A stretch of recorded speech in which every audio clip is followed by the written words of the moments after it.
Gentili amiche e cari amici, buongiorno da Andrea e da Domenica. Che barba! È il 29 agosto, ci ritroviamo puntualmente ricordando mio padre. Oggi decorrono 9 anni dalla sua morte nel 2012, quindi lo saluto con affetto se mi ascolterà. Dedico a voi questa rasatura in questa giornata di fine agosto, intanto bagno.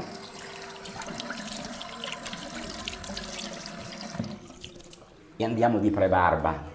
Ho deciso di continuare, diciamo, in questa fase dopo i vari endorsement che ho ricevuto da diversi amici, che ringrazio Stefano di Mimo Vitali, ringrazio Davide, Nathan Never, Diabolik, gli amici che continuano a seguirmi, che hanno apprezzato, diciamo, il mio ritorno, che avrei voluto essere un po' più intermittente, ma come vedete non riesco a sganciarmi dall'abitudine.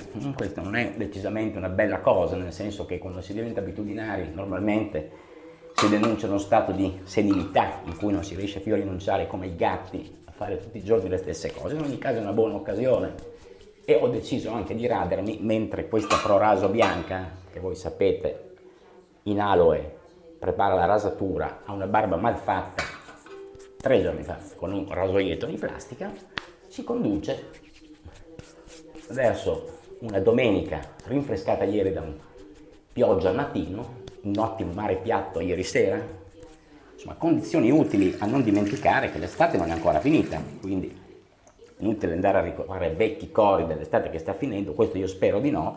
E oggi ci radiamo, nonostante sia forse un po' presto, perché alcuni dicono che sia prettamente una crema invernale, con il color sangue di piccione Burma della ProRaso rossa con olio di sandalo e burro di karité, che abbiamo già montato e che andiamo subito a spalmare. Però nel frattempo, in attesa che la ProRaso possa agire in maniera adeguata, oggi proviamo delle lame senza troppe speranze. Lame made in Egypt, mi ricordano un po' le Shark, si chiamano Lord, c'è una spada settecentesca, insomma, che ricorda vecchie tensioni presso le grandi corti europee. Abbiamo un serigrafato, facciamo che montarlo da che siamo qua, una bustina tipica e patinata e trattata, non velina, ma insomma incollata moderatamente, quindi cosa molto apprezzata, con pochi punti decola, e andiamo a una super stainless, super chrome si chiama. Oggi sarà innestata su un Edwin Jagger, quindi una rasatura molto semplice, molto rapida, anche per chi non ha voglia di impegnarsi con ferri né costosi né difficili da usare. Quindi andiamo subito ad armare il nostro Edwin Jagger con il nostro manico liscio, come vedete, un grande classico. Non ho ancora lubrificato la vite e la sede, che sono un pochino, come si può dire, intasati di calcare forse, quindi andrebbero rimessi in ordine, ma comunque si serra tranquillamente il rasoio ed è pronto per l'uso, mentre bagnando andiamo a spargere la nostra ProRaso.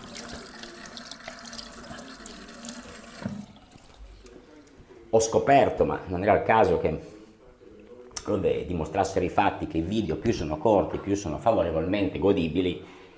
Infatti cercheremo anche oggi, preparando nella nostra, già pronta, scusate, Fabergé, la nostra ProRaso rossa, cominciamo a fargere la crema, di modo che tentiamo veramente di fare una rasatura iper rapida, non perché si debba correre, ma perché è domenica mattina oggi, è in presa diretta praticamente. Voi sapete, le ultime 2 puntate le ho registrate il giorno prima, al pomeriggio, quindi invece è domenica. E quindi è il momento giusto per dedicare quello che serve, quello che basta, quello che richiede una preparazione di una barba non così lunga, ma abbastanza lunga, in quanto, come vi ho detto, malfatta nei giorni scorsi, venerdì in questo caso, quindi classici 2 giorni tipici. Io mi auguro che non siate in coda, o che se siete in coda per andare in vacanza e non per tornare. Quindi se questo video giungerà sui vostri cellulari in coda da qualche parte sull'Adriatica, tra Pescara e Ancona, insomma, tra Imola e Casalecchio, se siete a Milano Sud, se siete in qualche cantiere, magari potrete divertirvi apprezzando la parte fresca della vostra giornata, che è quella tipica di chi si rade in una giornata di sole e non vede l'ora di poi nell'aereo pulito farsi una passeggiata, rasato di fresco, quindi se siete al caldo la rasatura donerà comunque psicologicamente un senso di sollievo. Purtroppo la cronaca è quello che è, pessima, la politica internazionale spostata su Kabul, l'aeroporto è stato isolato dai talebani ieri, voi sapete, doveva esserci una deadline il 31 agosto per liberare o per lasciare evacuare il personale che ha collaborato con gli americani o comunque lasciare uscire un po' di gente. I talebani hanno anticipato ad oggi, anzi a ieri, e quindi si trovano certamente in una brutta situazione. Tutta la nostra solidarietà va ai civili, devono scappare dagli orrori. Ieri nonno Joe ha fatto tirare con un drone giù 2 esponenti dell'ISIS-K. Adesso cominciamo di nuovo con le sigle, no? ISIS-K cos'è? Una versione ricca di vitamina C dell'ISIS, non si sa, in ogni caso le ritorsioni in America sono previste e attese, c'è altissimo allarme per attentati sul territorio nordamericano. Meno male che vivo a Cecina e non un obiettivo sensibile, una base militare nell'Ohio, ecco, per esempio starei un po' più preoccupato. In ogni caso andiamo avanti e possiamo già partire con il primo passaggio. Non roviniamo le basette che David alla Nazionale Stile mi ha disegnato lo scorso mercoledì e andiamo avanti. Vediamo l'attacco dell'Edwin Jagger, spero mi vediate. La luce è quella di mezzogiorno e la Lord, tutto sommato, si comporta bene. Si può anche permettersi di premere un po'.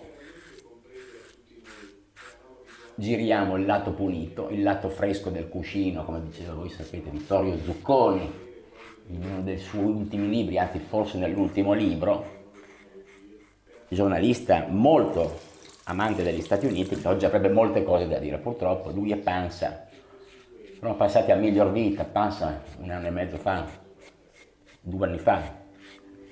Leggete La mia vita con Giampaolo Pansa di Adele Grisendi, che è la sua compagna di vita, con cui lui, prima famiglia lasciata a Milano, si divertiva a Roma durante le sue giornate quando lavorava in Repubblica. Comunque, bene anche il mento, Solord, che signore. Quindi Afghanistan in fianco, l'ira funesta dei profughi afghani che dal confine si spostarono nell'Iran. Voi ricorderete la premonizione del maestro Franco Battiato, artista siciliano morto meno di 1 anno fa, che ricordava già all'epoca le crisi di quei paesi. Andiamo col secondo passaggio, una leggera bagnata. I profughi afghani saranno sì funesti, incazzati con quello che gli è successo. In ogni caso l'America è sotto attacco, Joe Biden è da tutte le parti preso in mezzo dall'opinione pubblica e dai media per la frettolosa fuga dall'Afghanistan, dove gli americani, voi sapete, sono stati tenuti presenza fisica per oltre 20 anni, dopo l'attentato alle Twin Tower del 2001, il famoso 11 settembre. Bene, allora io oggi vi prometto che non vi leggerò niente, perché si è promesso brevità, è inutile lasciare troppo spazio ai giornali. Qua ci radiamo, il proraso rosso al secondo passaggio ancora molta ricchezza di schiuma, non vi ho fatto vedere la quantità, ma era la classica cacatiella, doppio di una porzione di dentifricio, forse anche un po' di più, ma è sempre bello largheggiare sulle schiume prodotti da barba, perché è meraviglioso il goderne, se no che barba sarebbe, tanto vale o non farla o usare la bombola. Voi sapete qual è la mia teoria. Quindi il secondo passaggio è pronto e su Panorama, vi ho promesso che non leggerò niente, che oggi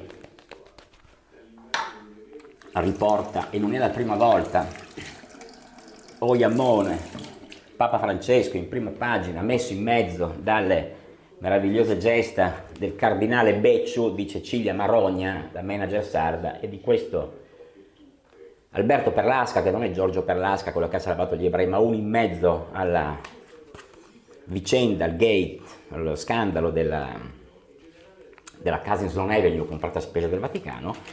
C'è un articolo, io ve lo citerò in merito all'11 settembre mentre mi farò la barba, se no, ripeto, leggendolo vi ruberei troppo tempo. Ed è un articolo scritto 20 anni dopo da Lorenzo del Boca, e vale la pena soltanto perché l'ha scritto lui. Eccolo qua.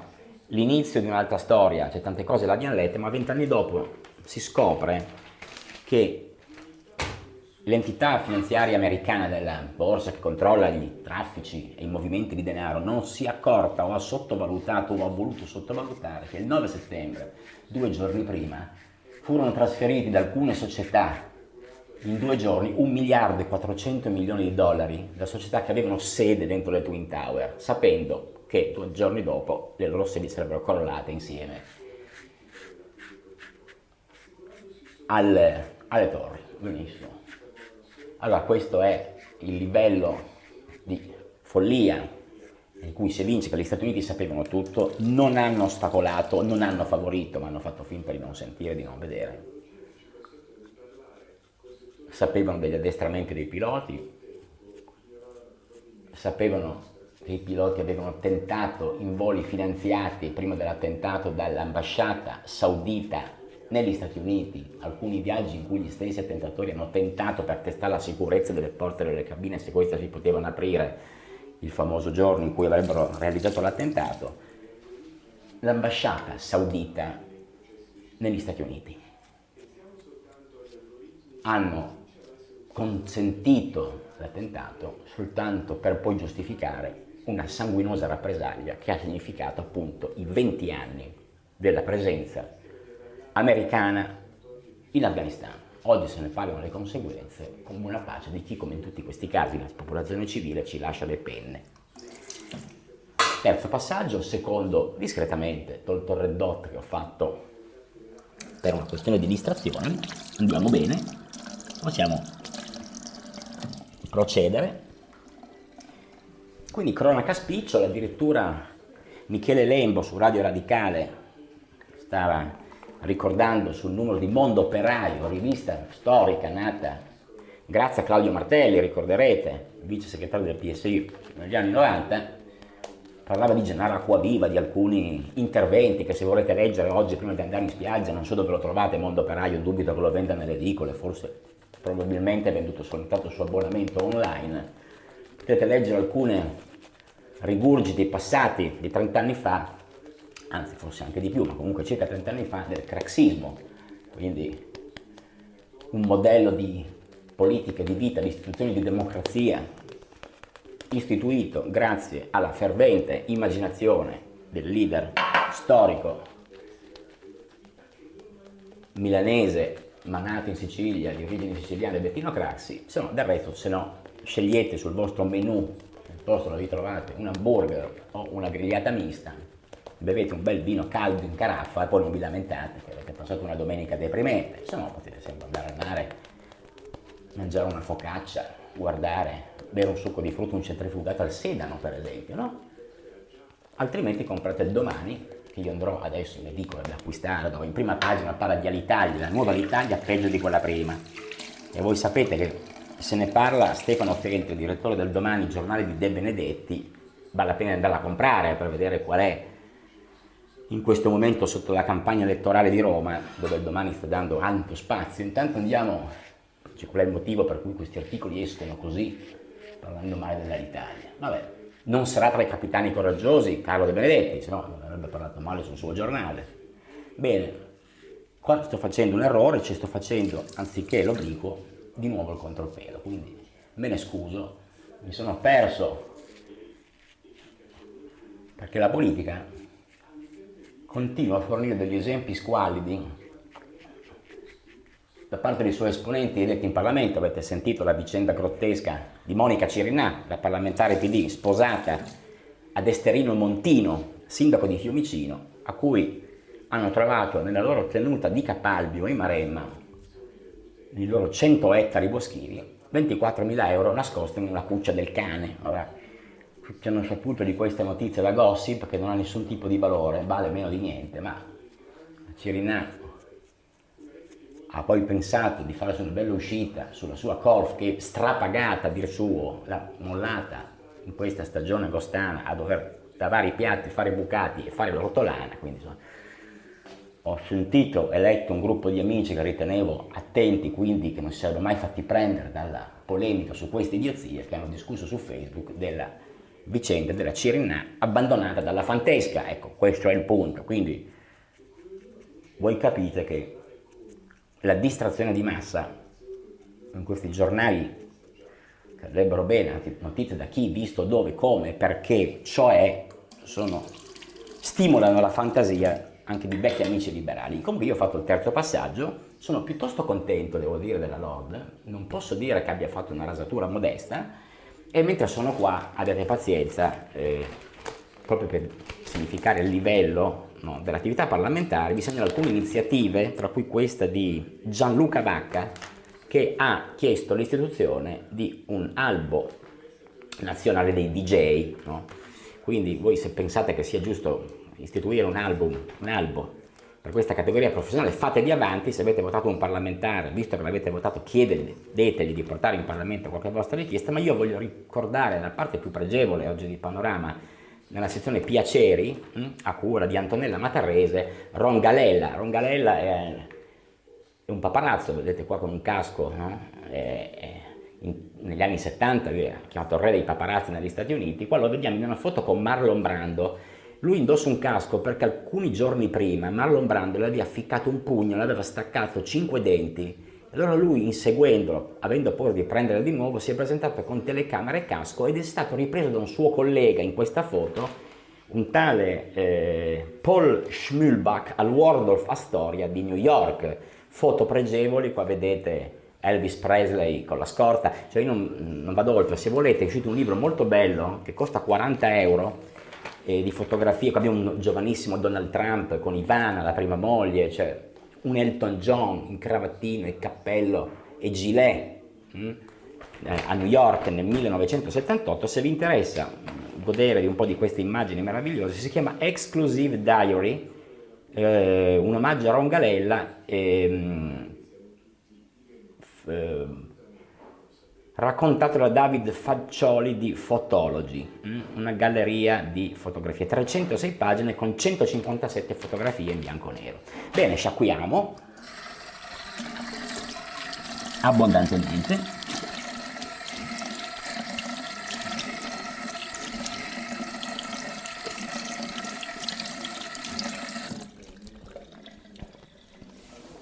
L'acqua comincia già a essere fresca dopo alcuni secondi, quindi vuol dire che la temperatura delle rare fonti sorgive della Toscana forniscono l'acqua da Cecina, si stanno rinfrescando. Dopodiché, praticamente pronti per la domenica, per il resto della giornata. Oggi scegliamo un'acquavelva blu perché blu deve essere ancora la portante, il colore ricorda il mare, ricorderà le piscine, le case le ville nelle campagne siciliane di chi si fa fare piscine scomparso negli arbusti delle varietà floreali, e che giustamente si ricorderà quando tornerà a casa propria che le vacanze e il blu del mare sono state, per chi le ha finite, la parte più bella delle vacanze estive, che auguriamo a chi le comincerà che proseguono all'insegna del bel tempo. Benissimo, l'Acquavelva America, voi sapete, è nel suo centenario in questa confezione costosa sul mercato italiano. In America, se avete voglia di comprarlo online e pagargli un po' di dogana, costerà credo $5, qua costa 18 euro, ma ricordatevi che l'atmosfera pura della formula originale dell'Acquavelva è una meraviglia di esperienza che ci accompagnerà per il resto della giornata. Io vi ringrazio, vi saluto, grazie dell'attenzione e un abbraccio a tutti da Andrea e da Domenica. Che barba, ciao!